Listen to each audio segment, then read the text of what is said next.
Eu sou Fred Rossi, atuo no meio artístico há quase 50 anos. Iniciei a minha carreira no finalzinho de 72, empresariando o Paulinho Nogueira. E eu vou colocar aqui um tema, ou melhor, não é bem um tema, porque a coisa vai discorrer de forma bastante tranquila, é sobre a relação, né, que eu acho muito importante, quando eu comecei, do empresário com o artista, do produtor com o artista, a relação, o dia a dia, as viagens, e também intercalando algumas colocações sobre mercado, sobre o show business no Brasil, como se comporta, a partir da minha visão, é claro, da minha vivência, que conta já ao longo desse tempo, com mais de 10 mil shows realizados, empresariando ou dirigindo ou produzindo vários artistas e eventos culturais. O meu interesse, o meu envolvimento na realidade com música, começa na década anterior à década de 70, quando eu me tornei empresário, que é com a bossa nova, é um gênero que eu curto muito até hoje, e naquela efervescência musical que aconteceu nos anos 60, que a bossa nova na realidade começa no final dos anos 50, mas nos anos 60 ela estava ainda no auge e, é claro, permitiu que a música, através da gravação do Frank Sinatra de Garota de Ipanema, que a música brasileira fosse para o mundo, e foi, né? E está no mundo até hoje.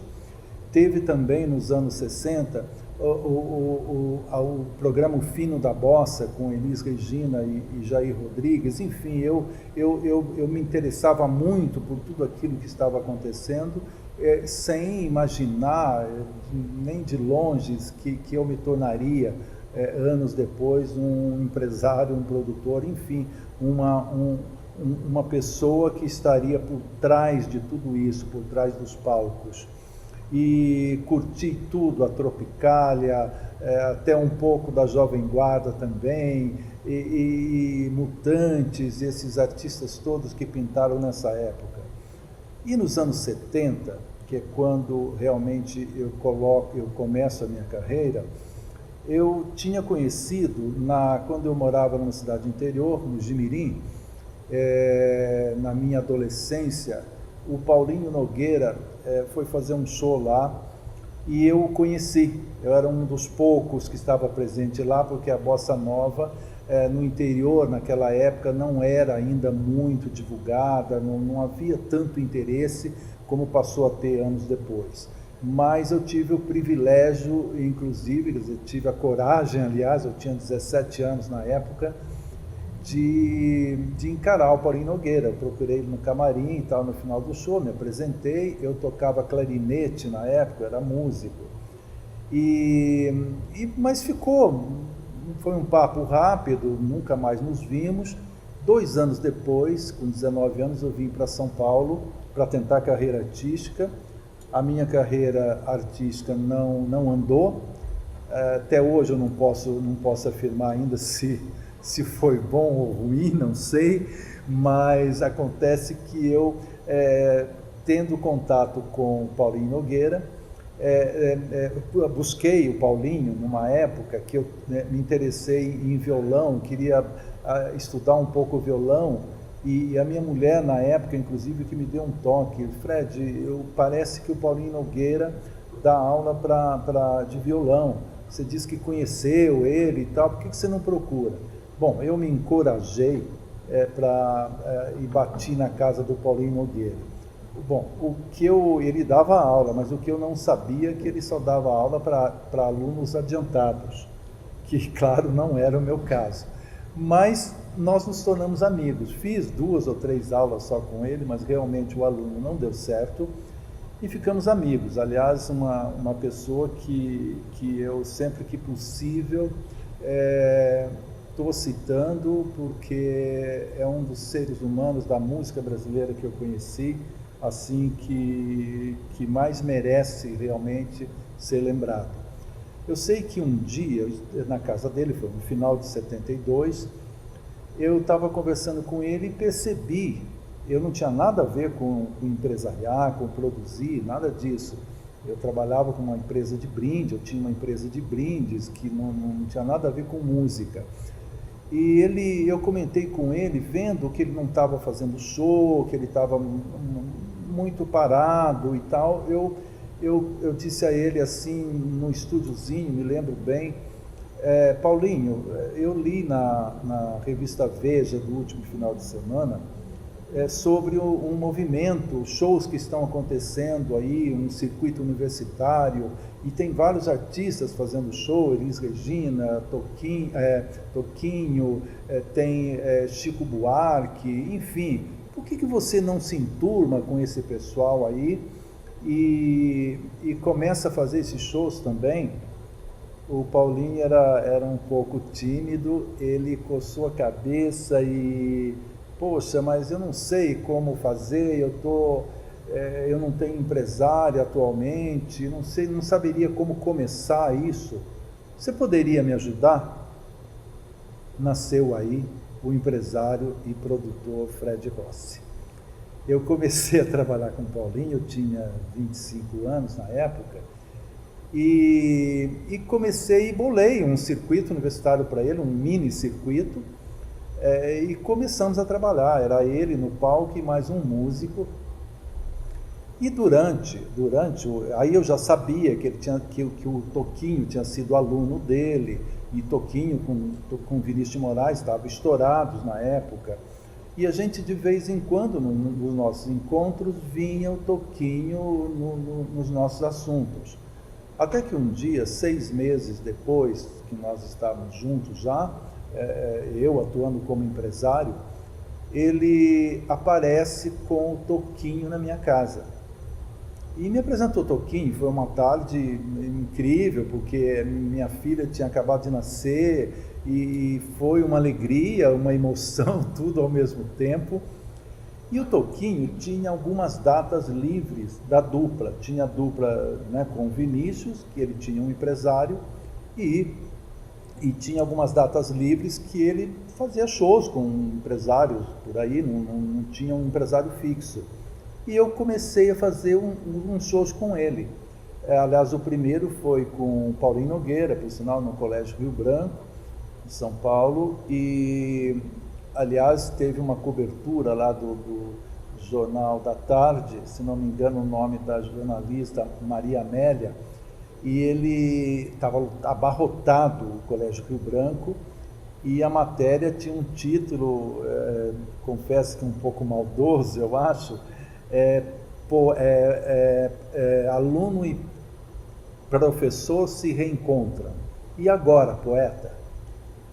Mas o Toquinho continuou como poeta, foi uma carreira, um trabalho que foi até a morte do Vinícius, em 1980, e eu continuei trabalhando com Paulinho Nogueira, fazendo alguns shows com o Toquinho, e na época, como eu disse, eu não havia passado por nenhuma experiência anterior como assistente de produção de alguém, ou assistente de algum empresário, nada.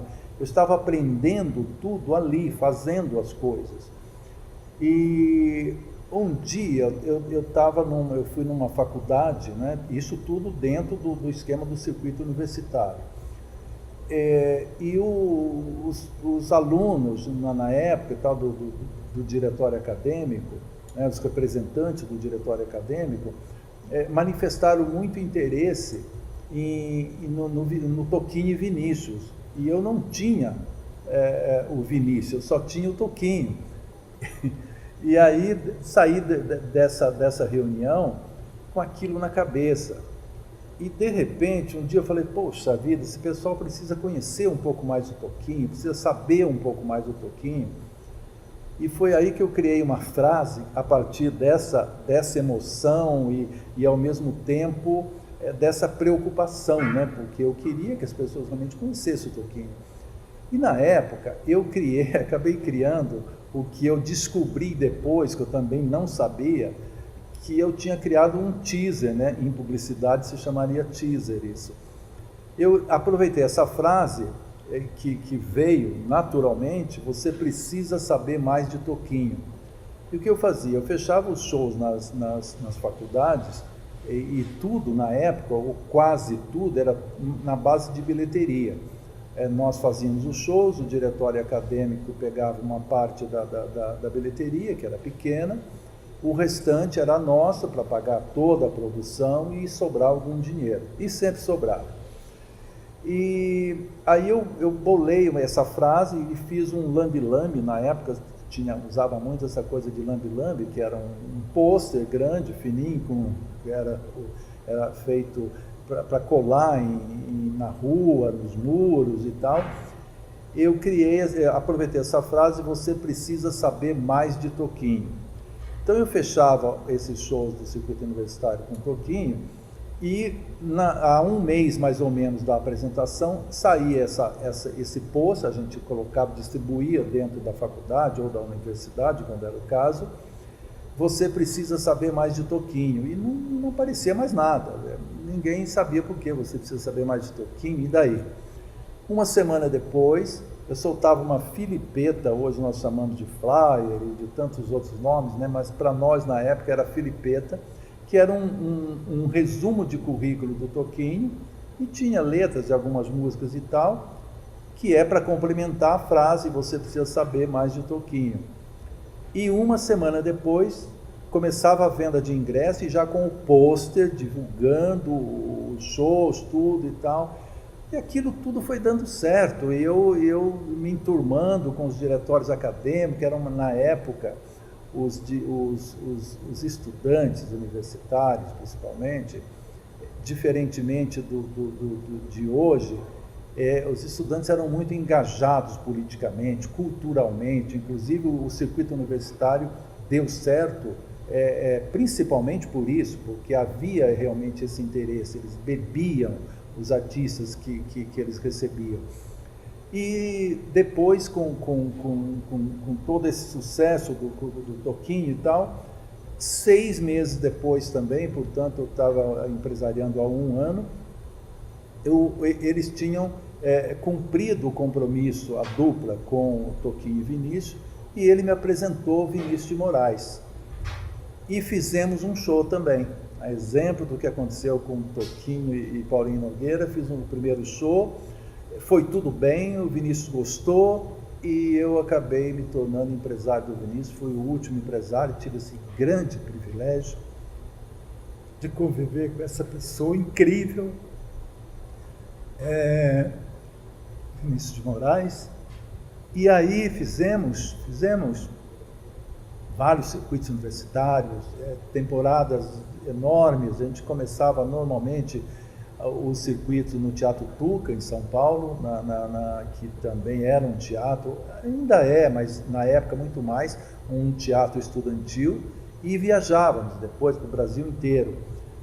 E o Vinícius, aliás, o Toquinho costumava dizer, e diz até hoje, né? O Vinícius ajudou muita gente, e ele costuma dizer ainda e continua ajudando. E continua mesmo, porque falar do Vinícius aqui, por exemplo, é um privilégio. E o Vinícius, aí, de certa forma, ele abriu o meio artístico para mim. Ele escancarou, porque ele, o simples fato de poder dizer que eu era empresário de Vinícius de Moraes, já me dava um crédito assim enorme para tudo, para os contratantes, para os apoiadores, poucos que a gente tinha na época, porque a mídia show, do ponto de vista de mercado, né, a mídia show não era muito acreditada na época pelos experts de marketing, de publicidade, de tudo, enfim. E nós vivíamos, todos nós sabemos, é claro, uma repressão, né, uma ditadura, mas não tínhamos esse apoio do patrocinador. Mas felizmente, como eu disse, como o estudante era muito engajado politicamente, culturalmente, musicalmente, isso facilitou de tal forma que as plateias eram grandes. Eu costumava dizer que nosso maior patrocinador era a plateia. E era uma verdade.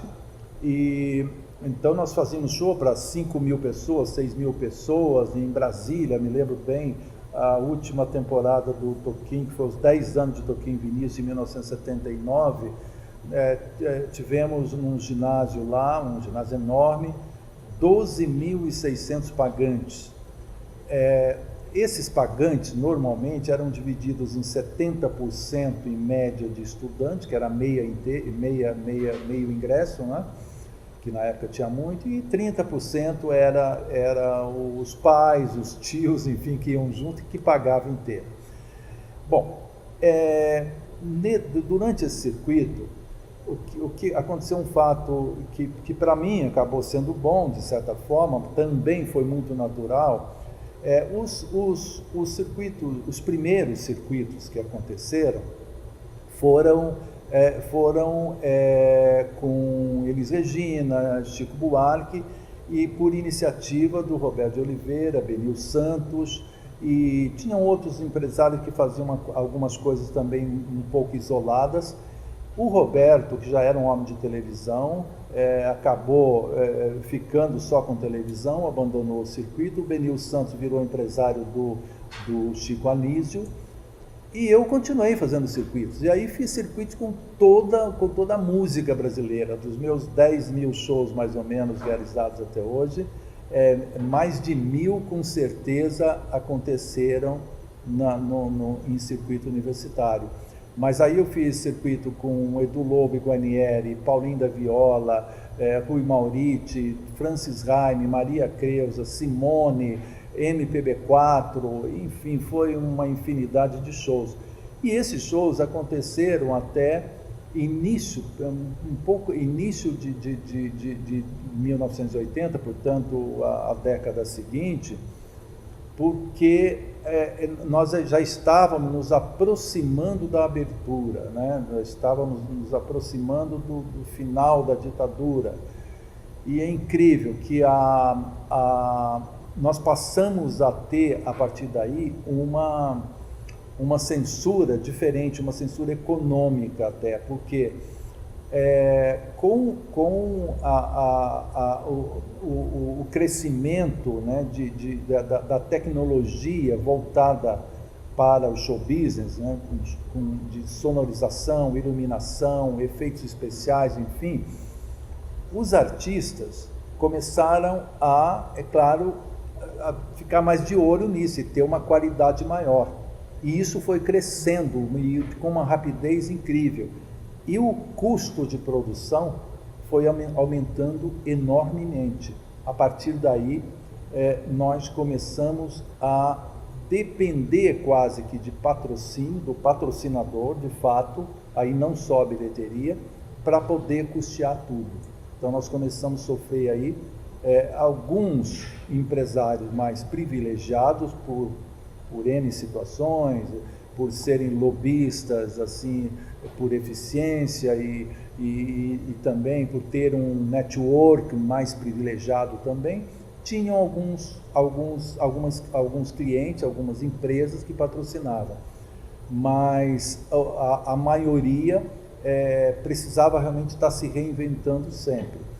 E esse tema eu quero retomar um pouquinho mais adiante, num segundo bloco, porque eu quero ainda enfatizar um pouquinho esse circuito universitário que permitiu ainda pouca gente sabe disso, inclusive no nosso meio, mas eu acabei fazendo, que foi o último, foi em 81, 82, não me lembro bem, um circuito que foram mais ou menos 40 shows com Mercedes Sosa.